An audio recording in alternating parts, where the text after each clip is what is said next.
All right, so let's go ahead and continue on. This is we're working on the third problem. This is going to be solving for the indicated variable. So when you look at each of these variables, this one says solve for y. So that means that you are focused on the y, right? Which means everything needs to go away. So you need to get rid of that 2x, which is going to be minus 2x to get rid of it. So minus 2x. Okay, that's uh, cancel the 2x and the minus 2x.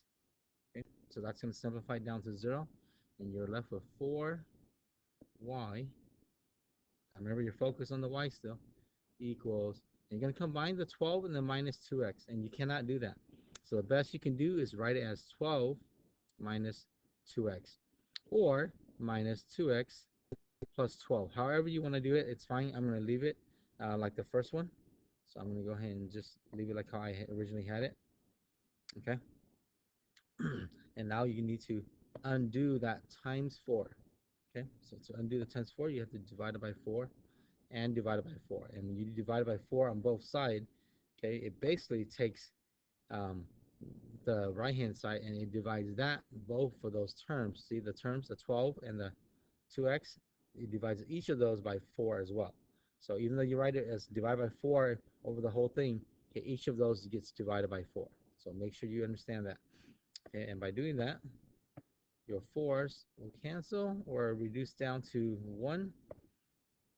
Okay, and you will have your answer of y, which is what you're solving for, equals, you can do 12 divided by 4, which is going to be 3, and minus, and the 2x divided by 4 is 1/2. Okay, that's your indicated variable solved. You might realize that this is in slope-intercept form, so you can don't forget your x, so you can rearrange this if you like, right? So a better way to write this is y equals and negative 1/2 x positive 3. Okay, all right.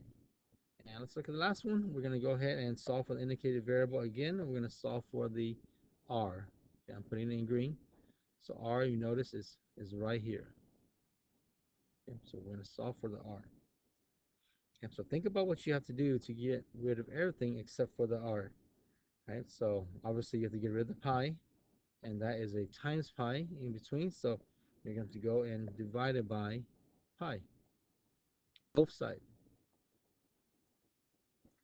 Okay, and by doing that, your pi's will cancel. I know pi is 3.14, but you do not write 3.14, just write it as pi. So now what do you have?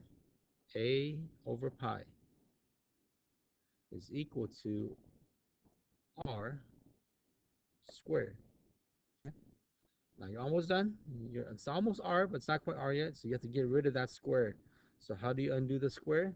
Okay, so think of an inverse operation, or think of what you would do to undo the square. And you might have said it, but it's a square root.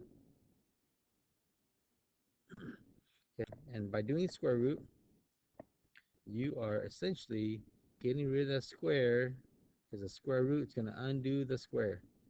Okay, so what do we have left? Well, we have r equals, and then you just write it the way it is, square root of a over pi, both of them underneath the square root, please. And that is your answer. All right. All right, have a good one.